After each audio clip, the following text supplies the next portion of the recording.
दोस्तों, प्रधानमंत्री नरेंद्र मोदी ने कल राष्ट्र को संबोधित किया, लेकिन अजीब बात देखिए कि संबोधन और दुस्साहस बिल्कुल साथ साथ चल रहा था।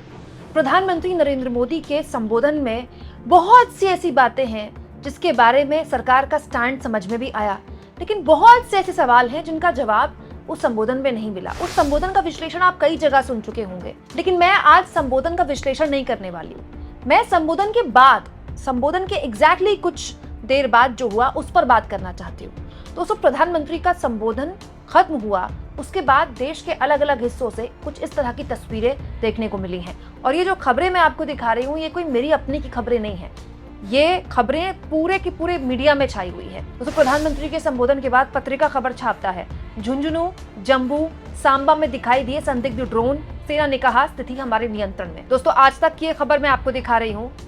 सांबा जालंधर में दिखे ड्रोन, माता वैष्णो देवी में एहतियातन ब्लैकआउट, बाज नहीं आ रहा पाकिस्तान।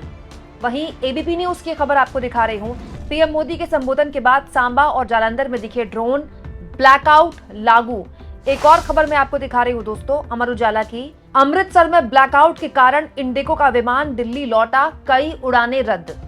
ये सब कुछ एग्जैक्टली तब हुआ है जब प्रधानमंत्री नरेंद्र मोदी राष्ट्र को संबोधित कर रहे थे और बता रहे थे कि पाकिस्तान को हमने सबक सिखा दिया है, आगे अगर वो इस तरह का कोई भी दुस्साहस करता है तो उसको ऐसे ही जवाब मिलेगा। दोस्तों, ये दोनों बिल्कुल विरोधाभासी बातें हैं और प्रधानमंत्री मोदी के संबोधन के बाद मुझे ऐसा लगा था कि इस तरह की विरोधाभास में देश में अंकुश लगेगा। लेकिन दोस्तों, मोदी के संबोधन के बाद भी ड्रोन क्यों दिख रहे हैं?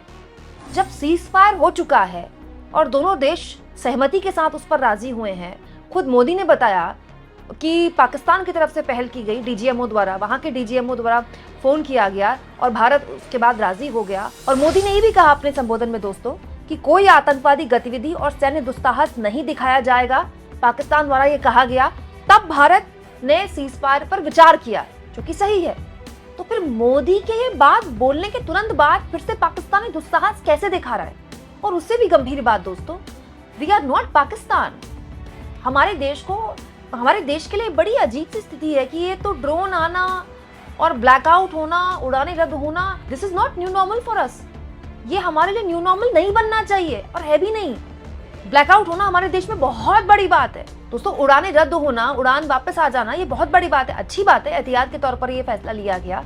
लेकिन प्रधानमंत्री नरेंद्र मोदी अगर एक बात बोल रहे हैं और देश उसको गंभीरता से ले रहा है, सुन रहा है, तो जमीन पर वो होता क्यों नहीं दिखाई दे रहा है?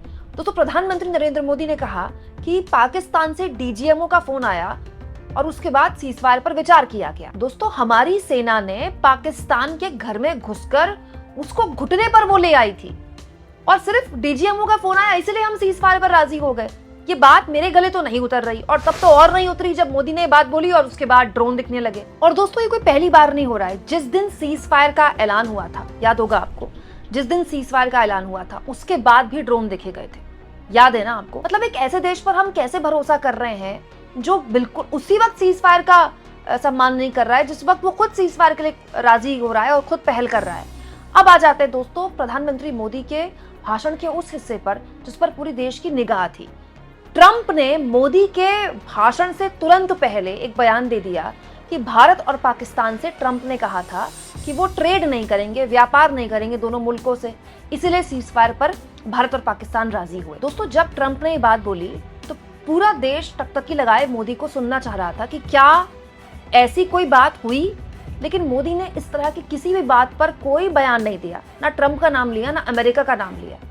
अब सूत्रों के हवाले से जैसे ही ट्रंप ने ये बयान दिया, उसके बाद तुरंत से न्यूज चैनल्स में सूत्रों के हवाले से खबरें चलने लगी कि ऐसी कोई बातचीत नहीं हुई थी मोदी और अमेरिका के बीच में, मोदी और जेडी वांस के बीच में जो भी बातचीत हो रही थी, जब सीज फायर के फैसले पर बातचीत हो रही थी या ट्रंप मध्यस्थता कर रहे थे, अमेरिका मध्यस्थता कर रही थी, तो व्यापार को लेकर कोई बात नहीं हो रही थी। तो इसका मतलब तो ट्रंप झूठ बोल रहे हैं और ये बहुत बड़ा झूठ है दोस्तों। अमेरिका दुनिया का सबसे बड़ा मुल्क होगा, लेकिन भारत एक स्वतंत्र देश है ना। भारत अपनी विदेश नीति, अपने आंतरिक और बाहरी फैसले अपने विवेक पर लेता रहा है, तो अमेरिका थोड़ी हमको धमका देगा व्यापार के मामले में। तो प्रधानमंत्री मोदी ने औपचारिक तौर पर अपने संबोधन में ये बात बोलनी चाहिए थी।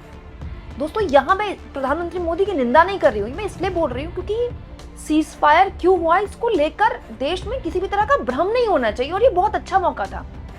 मतलब मोदी को साफ शब्दों में अमेरिका और ट्रंप का नाम लेकर बोलना चाहिए था कि ट्रंप जो बात बोल रहे हैं वो सरासर गलत है। सूत्रों के हवाले से खबरें चल रही हैं। अब ये तो वही सूत्र थे जिन्होंने इस्लामाबाद पहुंचा दिया था भारत की सेना को और दोस्तों कराची का पोर्ट तबाह करवा दिया था। अब इन सूत्रों का कैसे विश्वास करें बताइए आप। दोस्तों भारत की सेना पर जो अविश्वास करें, भारत की सेना के अदम्य साहस पर जो उंगली उठाए, मेरे हिसाब से सबसे बड़ा राष्ट्रद्रोही वो है। क्योंकि सरकारें कोई भी हो, हमारे देश की सेना ने हमेशा हमारा मान रखा है और पाकिस्तान को तो बार बार थप्पड़ मारा है, बार बार तमाचा मारा है। ऐसा युद्ध, और इस बार तो ऐसा युद्ध में हराया है पाकिस्तान को कि पाकिस्तान 10 बार सोचेगा दोबारा इस तरह का दुस्साहस करने से।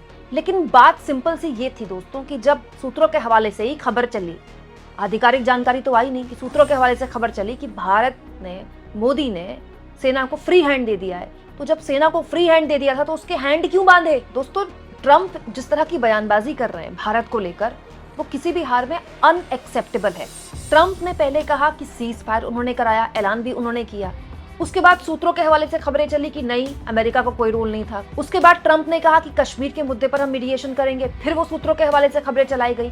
प्रधानमंत्री का संबोधन था, मोदी को कश्मीर के मुद्दे पर साफ शब्दों में कहना चाहिए था कि कश्मीर के मुद्दे पर किसी भी तीसरी पार्टी का दखल हम बर्दाश्त नहीं करेंगे। हालांकि दोस्तों पाकिस्तान से किस मुद्दे पर बात होगी, ये बात बोली मोदी ने। पाकिस्तान से केवल और केवल पीओके के मुद्दे पर बात होगी। इस पर मोदी ने क्या कहा, जरा सुनिए। मैं आज विश्व समुदाय को भी कहूंगा, हमारी घोषित नीति रही है,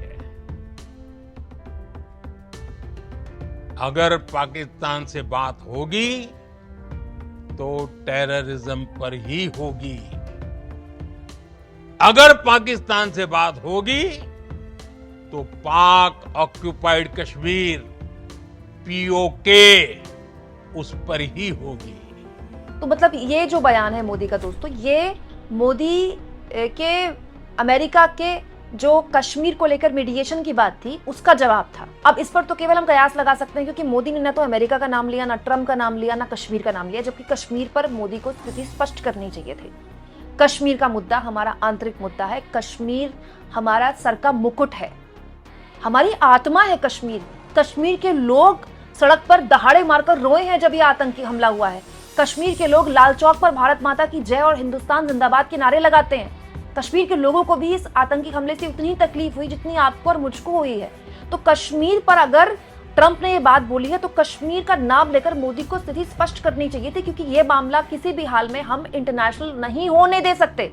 लेकिन प्रधानमंत्री ने पीओके को लेकर बात की कि अब अगर बात होगी तो पीओके पर होगी। दोस्तों पीओके तो हमारा ही हिस्सा है, हम उसको क्या बोलते हैं, पाक अधिकृत कश्मीर।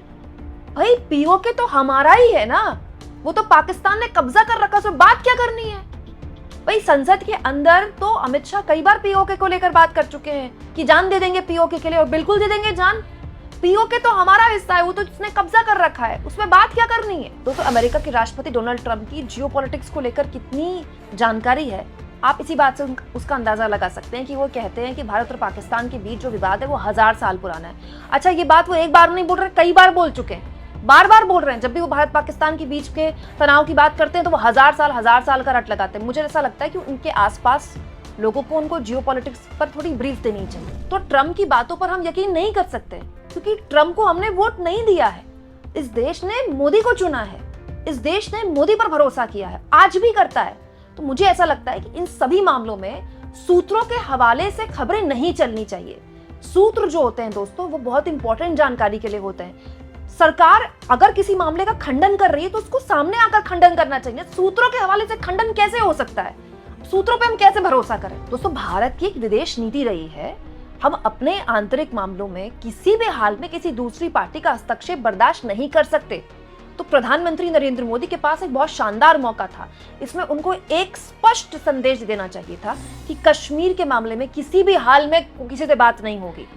ये लाइन वो बोल देते, उसके बाद पीओके की लाइन भी बोल देते। तो दोस्तों सच्चाई ये है कि जिस सवाल का जवाब देश तलाश रहा है कि अचानक सीज फायर का ऐलान क्यों किया गया, उस सवाल का जवाब पुख्ता तौर पर अभी तक मोदी नहीं दे पाए, जबकि उनके पास मौका था। उन्होंने कहा कि पाकिस्तान को हमारी सेना ने घुटनों पर ला दिया था, और त्राहिमाम मच गया था पाकिस्तान में। बिल्कुल सही बात है, इसमें तो कोई दो राय नहीं है। फिर पाकिस्तान के डीजीएमओ का फोन आया। तो डीजीएमओ कौन है? डीजीएमओ के पास क्या ताकत होती है? डीजीएमओ ने तो आतंकी हमला नहीं करवाया था ना। डीजीएमओ की इतनी हैसियत है कि वो भारत और पाकिस्तान के बीच की स्थितियां में तनाव कम कर सके। डीजीएमओ एक अधिकारी है, राइट? तो डीजीएमओ के फोन का इंतजार कर रही थी क्या भारत सरकार? भारत सरकार को यह बताना चाहिए था कि इन शर्तों पर पाकिस्तान के साथ हम सीजफायर को लेकर माने हैं। देखिए दोस्तों, पाकिस्तान से तो हम निपट लिए और पाकिस्तान से आगे भी हम निपट लेंगे। पाकिस्तान कोई बिग डील नहीं दोस्तों, वो तो पूरा देश डिल्यूजन में जी रहा है। शाहिद अफरीदी वहां पर सड़कों पर जीत का जश्न मना रहे हैं। अब तक ये मैच फिक्सिंग करते थे, अब ये लोग वॉर फिक्सिंग भी करने लगे। तो हर डिल्यूजन में जी रहा है पूरा का पूरा देश। हमको उसके जीत के जश्न पर कुछ मतलब नहीं है। हमारे देश, हमारी सेना, हमारे प्रधानमंत्री जो बोलेंगे हमारे लिए वही अंतिम सच है। लेकिन क्या मोदी ने पूरी बात देश के सामने वैसी रखी जैसा देश उनसे उम्मीद कर रहा था? आप इस मुद्दे पर क्या सोचते हैं? कमेंट बॉक्स में जरूर लिखें और जितना हो सके चैनल को शेयर करें, सब्सक्राइब करें और थैंक्स और ज्वाइन के ऑप्शन से अगर आप चाहें तो कुछ आर्थिक मदद भी चैनल की जरूर करें।